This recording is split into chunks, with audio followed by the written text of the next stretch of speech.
नमस्कार, मैं हूं पूजा सिंह। स्वागत है आप सभी का हमारे चैनल पर।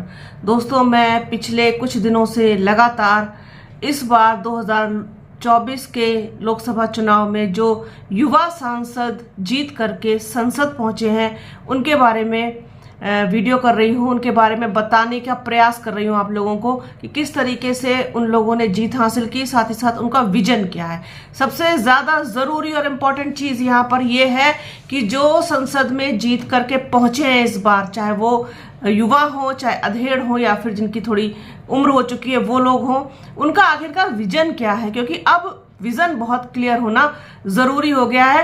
क्योंकि अगर आपके पास कुछ है नहीं, कुछ जो मतलब ऐसा कुछ जो आप देश को दे सकें, जनता को दे सकें, तो फिर आपका जीतने का कोई फायदा नहीं, कोई मायने नहीं रखती आपके लिए वो जीत। तो मैंने अभी तक आप लोगों के साथ इकरा हसन का वीडियो शेयर किया है, साथ ही साथ मैंने संजना जाटव पर वीडियो किया है, और मैंने प्रिया सरोज पर कल वीडियो किया था, जिसे आप लोगों ने काफ़ी पसंद किया है, अच्छे व्यूज़ आए हैं, उसके लिए बहुत शुक्रिया। आज भी मैं एक बहुत ही युवा सांसद जो मतलब बाहर से पढ़ के आए हैं, लंदन से पढ़ाई कर रहे हैं अपनी, उनके बारे में बात करूंगी। कौशाम्बी से जीते नवनिर्वाचित सांसद हैं पुष्पेंद्र सरोज, उनके बारे में बात करेंगे।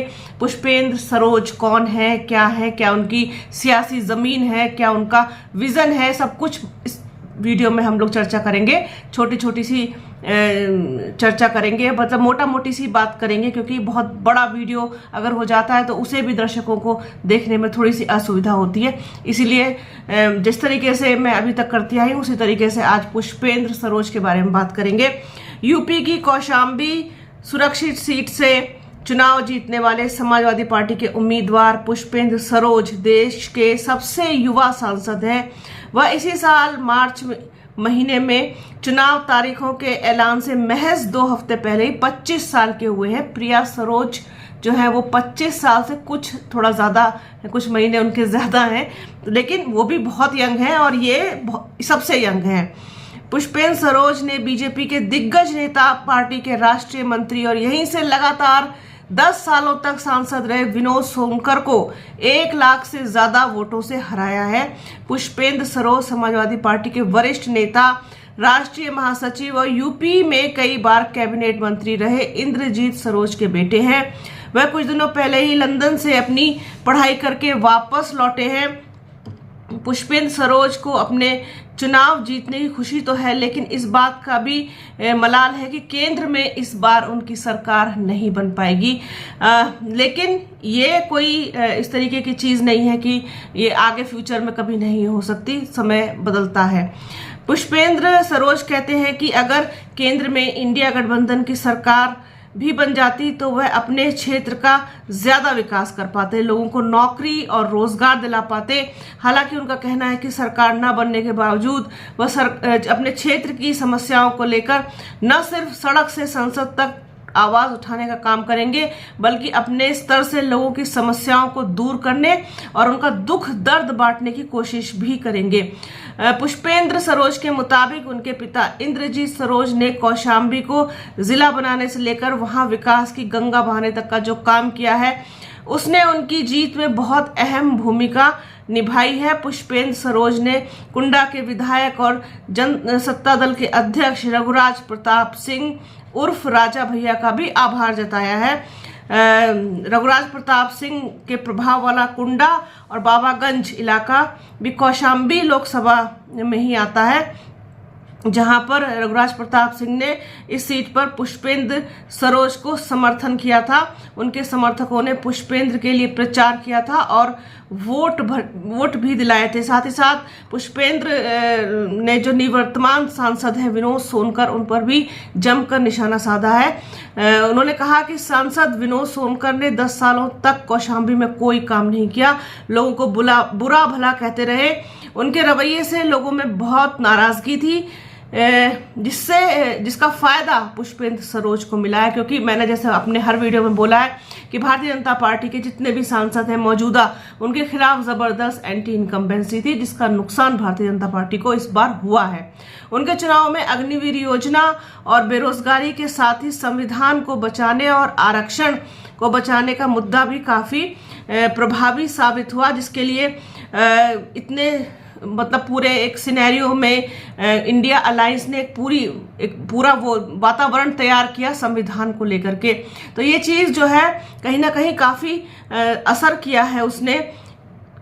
भारतीय जनता पार्टी की जड़ जो हिली है, थोड़ी बहुत जो ज़मीन सरकी है उनकी, उसमें काफ़ी असर किया है इस मुद्दे ने। जो आरक्षण का और संविधान बचाने का जो मुद्दा था उस पर काफ़ी कुछ लोगों पर प्रभाव डाला।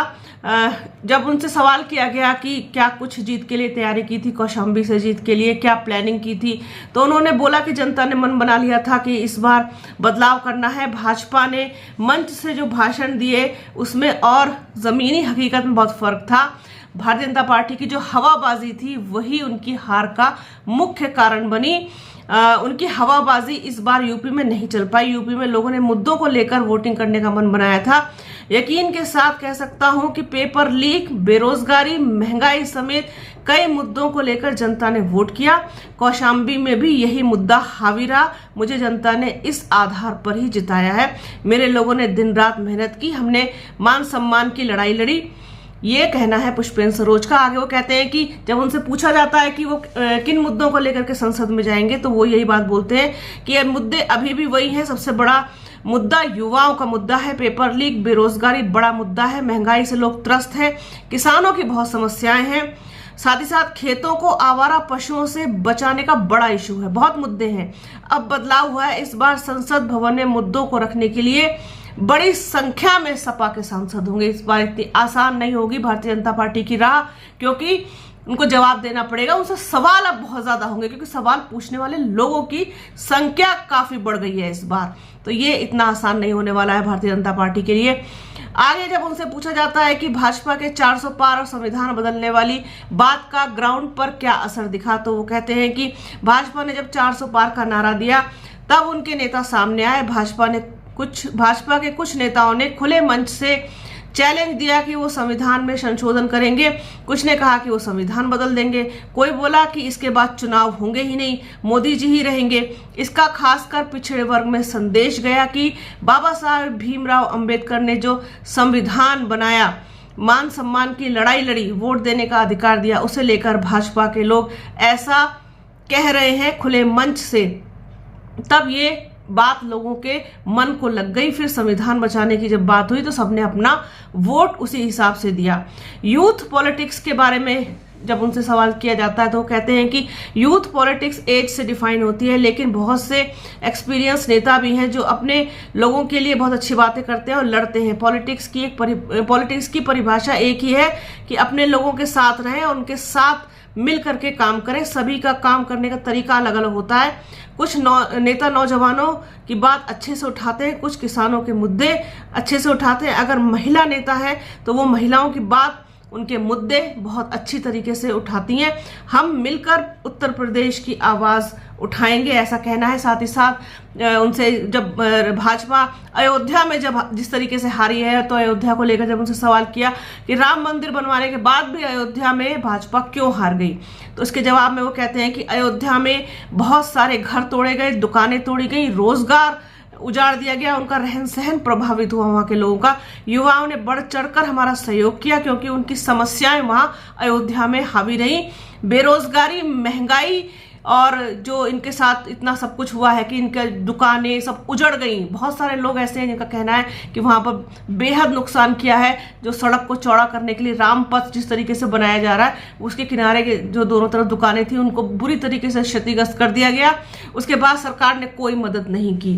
तो ये इशू जो रहे वो अयोध्या में हावी रहे, जिसका फायदा कहीं ना कहीं इंडिया अलायंस को, खासतौर पर समाजवादी पार्टी को हुआ है। तो ये है पुष्पेंद्र सरोज, जिनकी बात मतलब सुन करके ही बहुत अच्छा फील हो रहा है कि वो अपने जिस तरीके से मैं सोचती हूँ, जिस तरीके से दूसरा यूथ सोचता है, जिस तरीके से कॉमन इंसान, सभ्य नागरिक सोचता है इस देश के लिए, जिसके लिए धर्म कोई मसला नहीं, कोई मुद्दा नहीं, जाति कोई मसला नहीं है, कोई मुद्दा नहीं है, उसके लिए सिर्फ रोजगार, बेरोजगारी, महंगाई, नौकरी और सुख सुविधाएं, शिक्षा, स्वास्थ्य, यही सब मुद्दे हैं। तो यही सब चीजें लेकर के युवा सांसद इस बार संसद में अपनी आवाज उठाएंगे।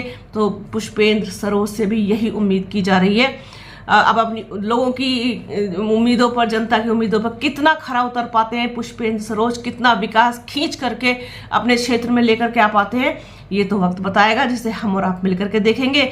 लेकिन उम्मीद की जा सकती है युवा सांसदों से कि वो बेहतर करने का प्रयास करेंगे। तो ये एक टॉपिक था आज का पुष्पेंद्र सरोज के लिए। तो बने रहिए हमारे चैनल के साथ। हमारे चैनल को लाइक कीजिए, शेयर कीजिए, सब्सक्राइब कीजिए, बेल आइकन जरूर दबाइएगा। अपना और अपनों का बहुत ख्याल रखिए। जल्द मिलूंगी आपसे एक नए वीडियो में एक नए मुद्दे के साथ। तब तक के लिए जय हिंद।